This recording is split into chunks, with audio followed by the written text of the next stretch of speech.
What's up, guys? This is Dino here, and today we're adding the next and final part to Artifash was born in the Dragon Clan. It has been a hell of a ride so far. 15 parts is just too long, and yeah, I really enjoyed making this story because I guarantee you that a lot of people thought about making this, so I'm glad that I had the first mover advantage in this one. And I would like to make one thing clear right here, right now. Anyone can pick this topic and make their story.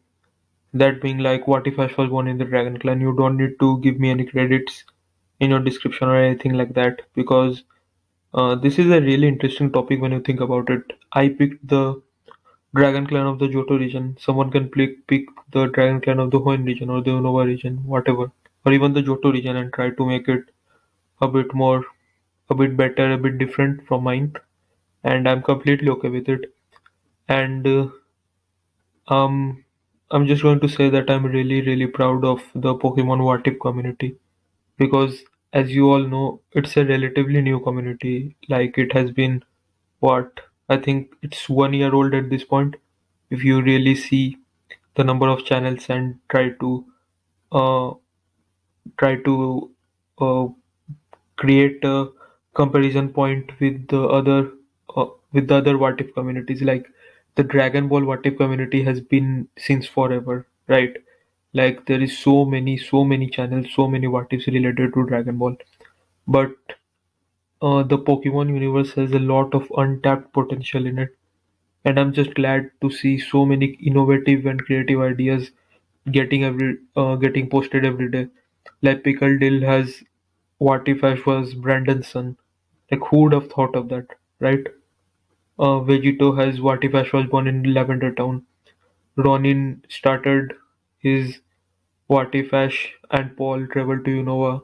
What if Ash was born in Unova? I mean, this all started, I think, with Etter the Unknown starting his what if Ash woke up on time, and then just this one character, and you change one single detail and everything. Like, you get a brand new story with new characters, new designs, everything. So it's just an amazing phenomenon when you think about it. So I'm really glad that we have gotten this far, and I hope that we could keep this momentum going forward. There are a lot of things that I have planned for 2022, and yeah, that's it. So if you haven't watched the previous parts, please do so. And with that all out of the way, we dive right into the story. What if Ash was born in the Dragon Clan Part 15, the season finale? Ash walked into the final room of the Indigo Plateau to meet his idol and the final challenge between him and immortality. That was Lance. Lance greeted Ash and told him that he had high hopes from Ash, and he watched all the battles Ash had with the Elite Four up to this point, and he has to say he is really impressed by the way he was able to defeat them handily. But this battle will be of a completely different level, and Ash should be prepared for it. As Ash looked at Lance, everything, his entire journey flashed before his eyes, and he was filled with a surge of adrenaline. He could just feel himself becoming the champion right this very second, and he just started to get a little bit nervous but excited at the same time. The battle begins as Ash sends out his Sceptile and Lance sends out his Gyarados. Ash immediately feels a surge of confidence growing in his body. He thinks that Sceptile has already battled and defeated a Gyarados, not mentioning it was a Mega Gyarados owned by Ethan, so he's pretty confident in his chances. And unlike the previous battles where he methodically uses Sceptile's Mega Evolution as a surprise, he decided to go all out all at once. He evolved his Sceptile into Mega Sceptile, and this sense of rush and adrenaline reflected in Sceptile also. It fired off a barrage of energy balls straight at Gyarados, without setting them up or hiding them behind other attacks. This was a completely telegraphed and blind attack by the Grass type, and Gyarados was able to easily block all of the energy balls using an Ice Fang, crushing them to bits. Sceptile, however, did not let up. It fired off a massive Leaf Storm, using almost all of its energy, and Gyarados countered it with a Twisted attack. Although the Dragon type move was able to block most of the Leaf Storm, it still managed to hit Gyarados. Sceptile then followed it up by another Leaf Storm attack. This was also mostly dodged by Gyarados, but Ash did not notice it. Ash and Sceptile were just charging in head first, without predicting their opponent's movement, just blindly firing powerful attack after powerful attack. And although they did not notice it, Gyarados was mostly blocking or even dodging most of these attacks. And although Sceptile was the one attacking the most, his attacks were not hitting Gyarados as much as he thought they would. Sceptile then fired off another Leaf Storm, and the continuous usage of this move led to its special attack dropping harshly. This allowed Gyarados to use a Twister attack, and this time Twister was able to overpower Sceptile and hit it head on. This attack caused a lot of damage, and then it dawned on Ash. He just expended most of Sceptile's energy in just one go, with most attacks didn't even hitting the target. But it was too little too late. Gyarados moved in on the tired Sceptile and hit it with an Ice Fang. The quadruple effective move was enough to take Sceptile out, thereby taking out Ash's Mega in the very first battle. Ash soon realized what just happened, and this gave him flashbacks of the time that he lost 4 battles in a row. He he somehow regained his senses as he realized that he cannot do this to him again. He promised himself that he would never feel that way ever again, and this was the chance to prove everyone wrong. He thought about it. Yeah, so I lost my Mega, but I still have 5 Pokemon remaining, and Gyarados has taken a little bit of damage. So if there is a will, there is a way, and something will be better than nothing. So he decides to make do with what he has, as he sends out his Meliotic. The Elder and Drake watching this realize that Ash had made a drastic mistake right off the bat, but they still believed in his ability to learn and adapt, even if it was during one of the most highly tensed battle of all time. Meliotic starts the battle with a Dragon Pulse, and Gyarados counters it with a Dragon Breath attack. Then they trade Hydro Pumps. Although Gyarados is the more powerful Pokemon, it is a little bit tired from battling the Sceptile, and this, along with Meliotic's Recover move, makes it the fresher Pokemon leading into the battle. And as long as the battle drags out, Gyarados keeps getting tired and Meliotic seems to be getting stronger and stronger. Lance realizes that he needs to go for a powerful move, which would either end Meliotic or cause it a lot of damage, so he orders Gyarados to use a Hyper Beam. But to his surprise, Meliotic is also armed with the same attack. The both Hyper Beams collide, resulting in a massive explosion. And to Ash's surprise, this attack manages to take Meliotic out. But to some of his relief, Gyarados is also taken out. But still, that's 1 down for Lance, but 2 down for Ash. So he calms himself down and realizes that he has to battle with strategy and not just brute strength. He sends out his Lapras. Lance sends out Aerodactyl. Lance looks at the Lapras and realizes that it's really bad. It's really in a really bad shape and looks old for its age. And Ash replies to him by saying that brute strength is not the only thing that wins you battle, and he will prove this to him. Lapras is more than able to do her job. Lance commands Ash and orders Aerodactyl to use a double-edge attack. Aerodactyl flies towards Lapras, who uses Icy Wind to slow Aerodactyl down and also cause some amount of damage. But before Aerodactyl could hit Lapras, Ash switches it out to Garchomp. The double edge hits Garchomp, but it's severely weakened due to the Icy Wind. On top of it, Garchomp's Rough Skin ability causes some damage to Aerodactyl. The two Pokemon engage in battle. Aerodactyl fires off a Stone Edge attack, and Garchomp counters it with its own Stone Edge. Due to Aerodactyl being slowed down by the Icy Wind, Garchomp is able to telegraph most of its moves, and in some instances even outspeed it. The battle comes to a close when Lance orders Aerodactyl to use Double Edge, and Garchomp uses a Dragon Rush to counter it.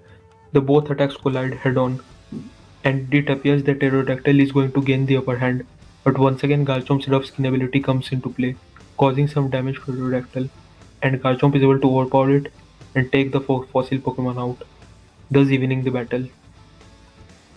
Lance then sends out his third Pokemon, Dragonite. Well, this Dragonite is of a shiny variant, but that's not the only thing different about it. Unlike the other Dragonites, its wings are really small, and it looks more bulky and hefty. Ash thinks that this Dragonite strategy will be based on brute strength, but on the other hand is really confident on Garchomp's own strength. She orders Garchomp to use a Dragon Rush attack to test things out, and to his surprise, the Dragonite is able to block Garchomp's attack with minimal effort using a Dragon Claw. It then grabs Garchomp and uses a Slam attack, causing a lot of damage. Garchomp is able to shake it off and fires off a Stone Edge towards the Dragonite. And to Ash's shock, the Dragonite marches through the Stone Edge as if it just tanked it all, and it hits Garchomp straight in the face with an Ice Punch. Garchomp once again tries to rally back, but it's completely evident that Dragonite is overpowering Garchomp and beating it from pillar to post. Another Ice Punch freezes Garchomp and takes it out of the battle, thereby knocking out one of Ash's strongest Pokemon in his team. Ash realizes that this Dragonite needs to be slowed down before attacking, so he once again sends out his Lapras.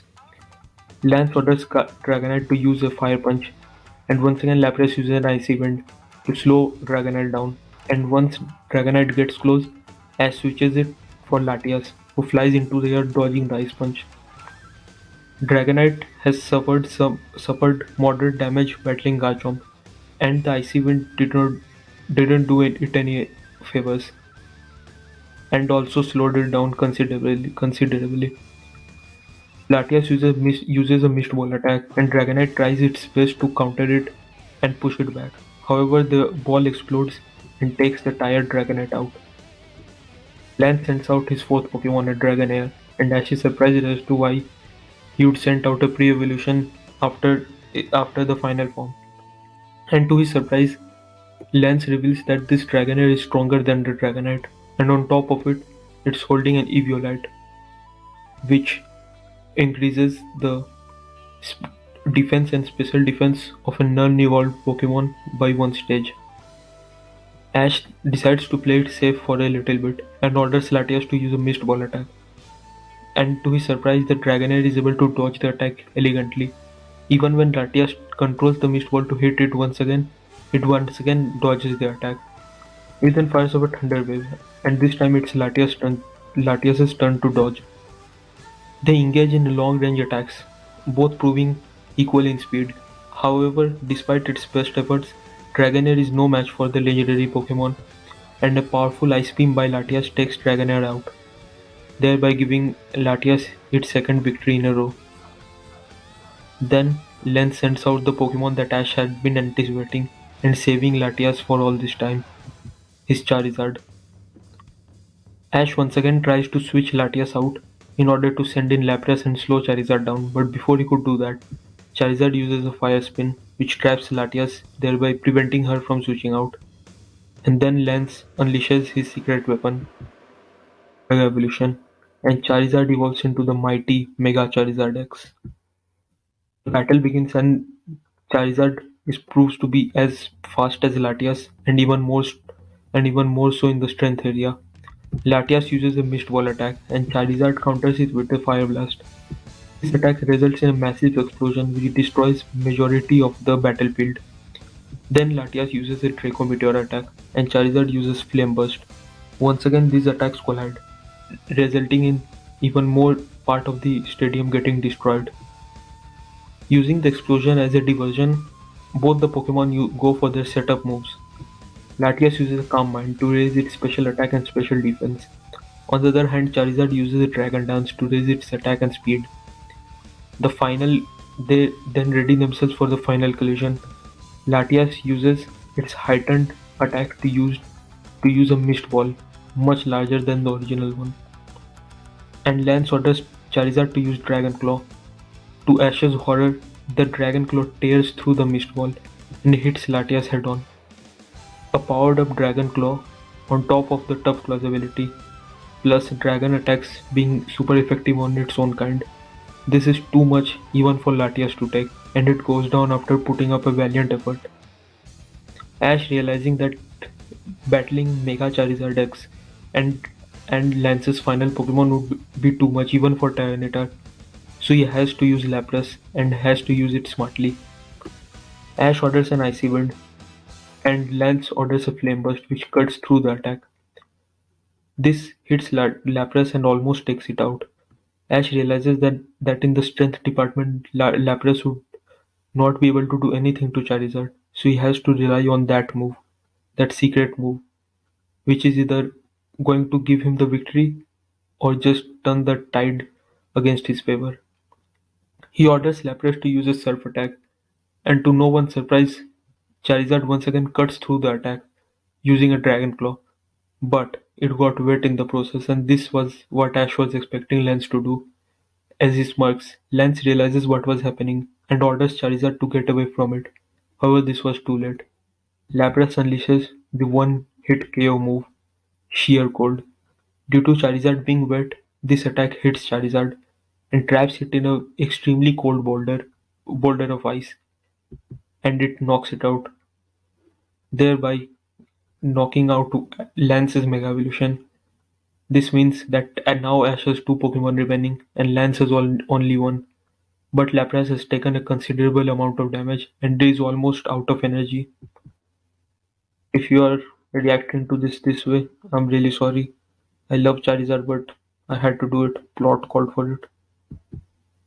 Lance's final Pokemon is his Dragonite, and before the battle could even begin, Lapras collapses due to exhaustion, and Ash recalls it by congratulating it and saying it that it did her job. Ash's final Pokemon is his starter, Tyranitar, and in an ironic twist of fate, the Pokemon that was considered to be the weakest in Blackthorn City is battling against the Pokemon that was considered to be the strongest. The battle begins as Tyranitar uses its own variation of the Dark Pulse, and Dragonite uses Extreme Speed to dodge it and hit Tyranitar straight in the belly. Tyranitar shakes Dragonite off and they once again engage in a close range battle, where Dragonite proves to be the much stronger one. Using this as an advantage, Lance orders Dragonite to use Dragon Dance and then charge forward towards Tyranitar using a Brick Break attack. However, to his surprise, Ash orders Tyranitar to use Stone Edge, but instead of the regular Stone Edge, these rocks are of reddish color, similar to the meteors used in the Draco Meteor attack, and these stopped Dragonite straight in its tracks. Lance comments on this by saying that this may be because of Tyranitar's dragon typing, and Ash confirms it. However, Dragonite uses extreme speed to get in close and hit Tyranitar with a Brick Break. Due to Tyranitar still being a part Dark type, this attack causes some massive damage. Then Tyranitar once again uses the Stone Edge, but this time Dragonite uses an Iron Tail to send them straight back at Tyranitar, doing even more damage. Tyranitar then uses its own version of Dragon Pulse, which Dragonite dodges once again, and readies itself for a Dragon Rush. Ash once again orders the Dragon Pulse to intercept Dragonite's attack, and to his horror, Lance orders Dragonite to spin with the attack, allowing it to surround itself in Tyranitar's Dragon Pulse, thereby supercharging its own Dragon Rush. And this combination attack hits Tyranitar, sending it crashing backwards. As Tyranitar falls back, smoke emits from its body, and the Proctor moves in to call for the battle, but Ash tells him to stop. Then he demands Tyranitar of all the struggles and hard work they had been through, just for this moment. If Tyranitar gives up now, their entire journey will be for nothing. So he pleads with Tyranitar to get up, and Tyranitar responds to this, as a bright red aura surrounds its entire body, and it becomes charged with a dragon type energy. Ash responds to this by saying that this is Tyranitar's special ability. When its health is below 1.1 by 4 of its original HP, its dragon type moves become supercharged. This is the dragon type variation of Blaze, Torrent, and Overgrow. Then Tyranitar unleashes its Stone Edge, this time powered up by its ability, and this is able to tear through Dragonite's Dragon Rush, causing massive damage to the dragon type. Dragonite uses a dragon dance one more time, and this results in an even more powerful Dragon Rush heading straight for Tyranitar. Ash realizes that Tyranitar won't be able to tank this attack, so he orders it to use Dragon Pulse. And this time, Tyranitar's Dragon Pulse takes the shape of a reddish dragon, which, which charges towards its opponent. Both attacks collide, and as Dragonite tries to tear through Tyranitar's attack, but its attack continues to grow and grow, enveloping Dragonite, and then a huge explosion takes place. It destroys the entire battlefield, sending Lance and Ash flying backwards, requiring shelter to cover themselves from the falling debris. When the battle is finally over, Tyranitar is the one remaining standing over its foe, thereby giving Ash the victory and making him the champion of the Johto region.